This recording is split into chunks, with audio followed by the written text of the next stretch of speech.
Hello, dear viewer, and welcome to another episode of the Catholic League Forum. I'm Mike McDonald, Director of Communications at the Catholic League, and joining me today is Bill Donohue, President and CEO of the Catholic League. So, Bill, there's been a lot of activity going on in the world this week, and we touched on a number of issues. But I think probably from a Catholic perspective, the biggest story of the week was the passing of Cardinal Pell. I'm sure our dear viewers are familiar. Cardinal Pell is a titan of Catholic intellect. Seen a little bit more as a conservative, he was in prison for false allegations of sexual abuse and spent 14 months in solitary confinement. Very, very sad ordeal. And you have done a lot to defend him. You've written over 20 articles defending him, so you're probably his biggest champion in this country. Can you tell us a little bit about? And I have to say that I got Cardinal Pell, whom I never did meet. He's about 6'7", this towering man.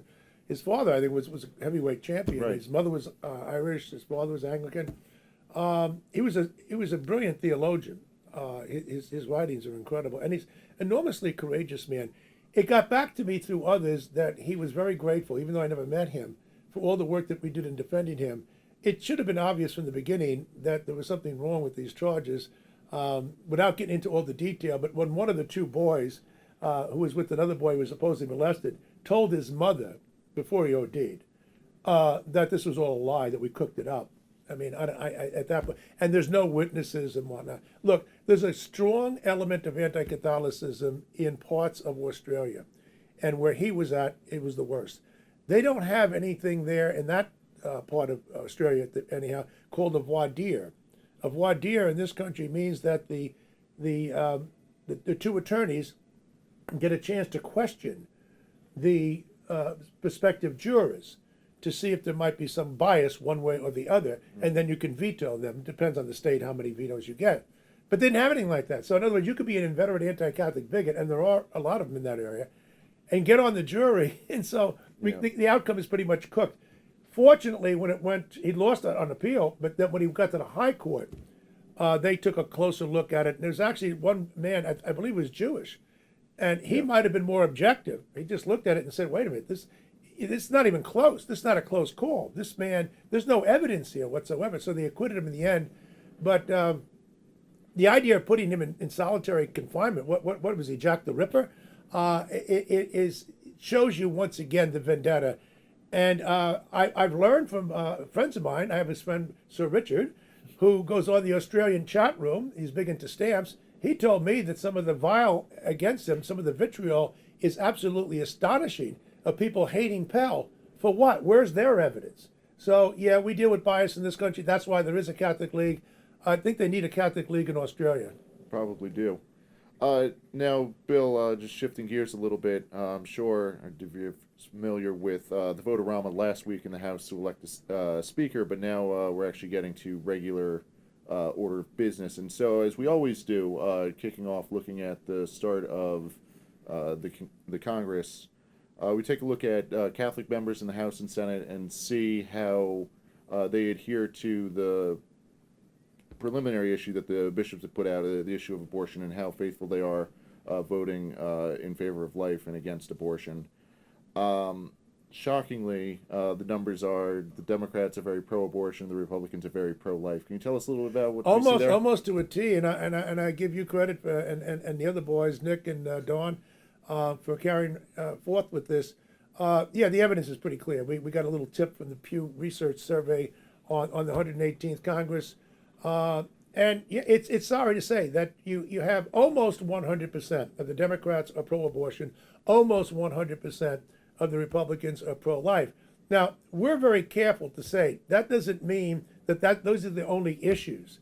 Right. And you could be the biggest sinner in the world and still vote pro-life. So our goal is not to say that. We're just simply saying that Catholics in this country have a right to know what their Catholic representatives in Congress have to say about the preeminent issue. There are other issues, but it is number one, because if you don't have the right to live, then all other rights are by definition absurd. You don't have any. So what we're saying is that this is an important index. It's not dispositive. And it's a sad record on the Democratic Party, which, by the way, was the pro-life party. Before abortion was legalized in 73, it was the pro-life party, the Republicans were the party of death. They're the ones who supported abortion. That all flipped in the 70s when Republicans became pro-life and the Democrats became pro-abortion. Now, there's another element to this too. Right, and now we get to actually see this in action when it comes to voting on legislation in this Congress. There are two bills put forward this week. One dealing with condemning, just simply condemning the fire bombings, the vandalism, all the violence that had been done on pro-life pregnancy centers, on churches, on pro-life activists, all these people that have been targeted by, ever since the Dobbs decision. And there were 3 Democrats, if I remember correctly, that voted in favor of it.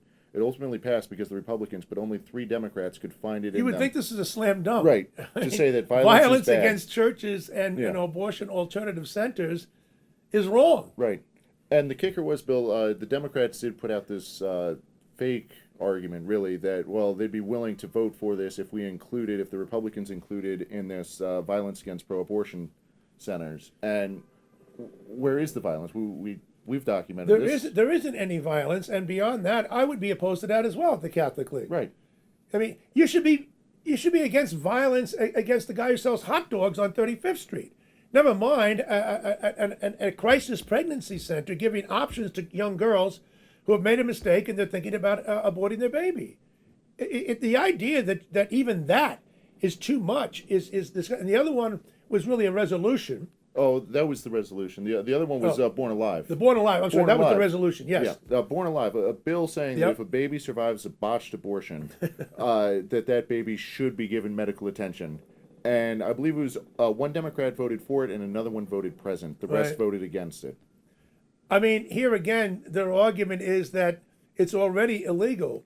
Well, first of all, as we know from in Virginia, they certainly tried to make it legal. But beyond that, the thing is this: when it comes to racial discrimination against the LGBTQI plus multiplied sign, those people, I'm not sure where they are. When it comes to that, then all of a sudden you can't have enough legislation. Right. Well, just to take that up, right? The alphabet people, they freak out last year that they're going to overturn same-sex marriage. We have to pass the Marriage Equality Act. Meanwhile, no one was talking about that. And lest we forget a little bit, going back further in time, one of the first pieces of legislation that Biden even signed into law was to make lynching a standalone crime on itself. That's happening every other day. Right. Well, murder's already a crime. It's already going to be labeled as a hate crime. Right. Okay, duplicative measures. I'm okay with that if you're going to actually solve a problem. And we know there's a problem here. Virginia and New York also had a little problem with that. And we don't do that. We can't do. But my favorite is Jerry Nadler and others coming out and saying, well, the thing is this: if the baby is born alive as a result of botched abortion, if you take the baby to the hospital, that could be dangerous. Could be, it could be. But you know what? Why is it that people like Nadler and others in the Democrats want non-physicians to perform an abortion? These people bleed. There's all kinds of convulsions. They're the ones who don't want the physicians there. So it's disingenuous of them now to say, well, we don't have physicians available. You don't want them available because guess what? You're running out of doctors who want to kill the kids. That's the real reason. Yeah, no, absolutely. We use up a lot of time there, Bill, and we could say a lot more about that. But just a quick segue over to another issue that we highlighted this week. And dear viewer, you can find about all this information on CatholicLeague.org. But parental rights are under siege. They're under siege on the federal level, a lot of states, but education in particular and healthcare are just watering down parental rights. Can you tell us what's going on there? Yeah, I mean, the idea that the state has first dibs on the kid is absolutely immoral.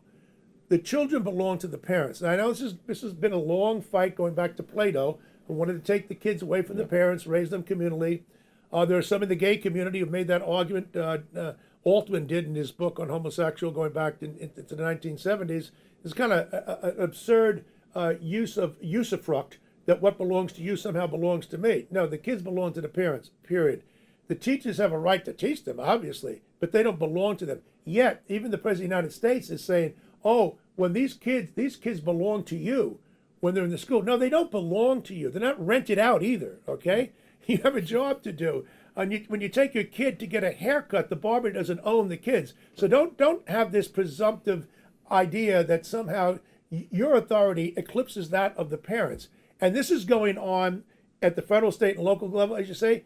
The hospitals, unfortunately, are big into it. A lot of this stuff deals with the transgender thing, which is exploitative of the kid. The kid is confused, and now they want to just take them. And the latest figures out are really startling. It's all socially and culturally produced. It's not in nature. In fact, it's against nature what's going on. Right.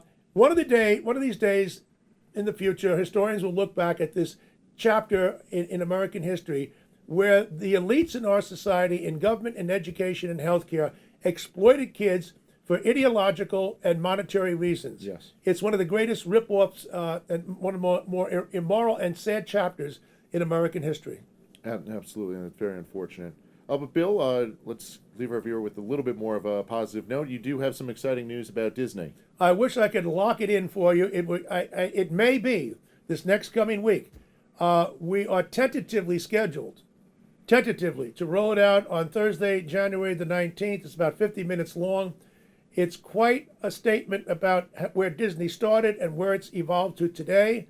It's an all-star cast, and the editing was magnificent. Mercedes Schlapp will be the host. And please keep apprised of this by looking at our website. We'll keep you up to date. We'd like to roll it out on the Thursday the 19th. And then a lot of platforms going to be picking it up. And Salem radio stations are going to be dealing with it heavily starting January the 23rd. So keep your eyes open for this, and I think you're going to enjoy it. We'll have it available in DVD and Amazon Prime and other places that you'll be able to take a look at it, YouTube, etc. It's quite a statement. It's an important cultural marker, and I'm very glad that we did it. Yes. So, dear viewer, do check out the website, CatholicLeague.org. As soon as we get everything finalized, it will be announced there. We'll send out the usual emails that we do, and if you want to get on those emails, do sign up at CatholicLeague.org. And as always, if you can give this video a like and subscribe, they'll help get this video out to more people, get more people involved. And we hope you enjoyed the Disney movie. Thanks, Bill. Thank you.